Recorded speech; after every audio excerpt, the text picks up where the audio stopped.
When I was little, my father was famous. Dr. Stanley Quinn was a man of letters, a man of words, a man who'd built himself from clattering keys and spooling ribbon, and a firm yank on his own bootstraps, to become the greatest poet, journalist, and war correspondent of his generation. In real terms, this meant that I grew up without my father around, although, as I remember it, he always seemed strangely present. Throughout his many absences, my father endured as an active part of my life.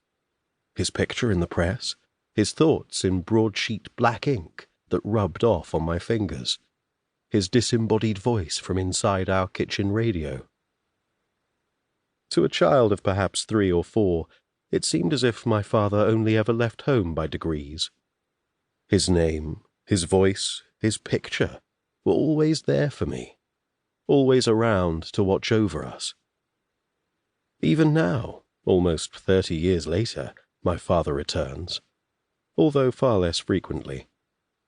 His voice comes back in television documentaries about the old conflicts: Beirut, Suez, Muscat. "Live sound recording, original tape," says the caption. And then he's in the room, reporting through hiss and static. My father still. And it's no small thing, you see, the way a child sees a parent. The world comes in through our mothers and our fathers like light through a stained glass window, and our infant selves can't help but be coloured by it, then and forever. To me, Dr. Stanley Quinn was always a man dismantled, and Alexandra Quinn, well, she was always a woman fading away. As a child, it never occurred to me as strange that my mother spent all of her days in bed. Not until years later. At the time, I simply assumed that it was how things should be. And, to tell you the truth, I liked it. The mornings and evenings of my very early life would be spent upstairs with her in our home in the country, talking and listening to her read from one of the many books that filled every corner of our house.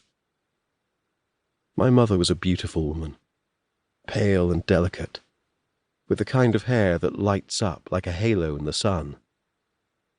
Even as an adult, I've never been able to equate the knowledge of what was happening to her, that her illness was growing ever more severe, with how I remember the changes she underwent.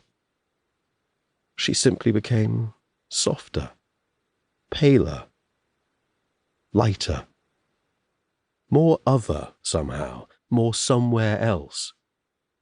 As far as I can remember, there were no bad days, no coughing fits, no unpleasant deterioration.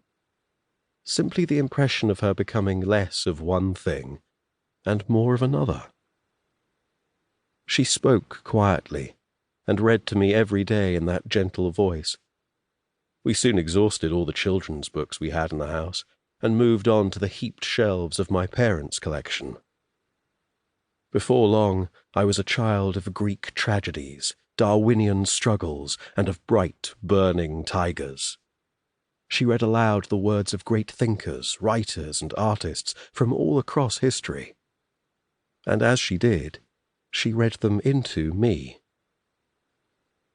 Oh, don't misunderstand me when I say this. I know I'm nothing special. What I am, I've often thought, is a little garden shed, a rickety box of old reclaimed planks lifted from the great houses of Dickens and Darwin, topped off with cracked and fallen slates from Herman Melville's home. My latch doesn't work, my window doesn't open, and if it rains, everything inside me gets wet in less than half an hour. And, well, that's okay, you know? That's just how it is. And I minded a lot less than I could. Because here's the thing. Learning and growing were never what kept me climbing up those creaky old stairs with the next heavy hardback clutched tight to my chest all that time ago. All that mattered were the quiet hours with my mother, sitting on the bed, listening to her gentle words as they came.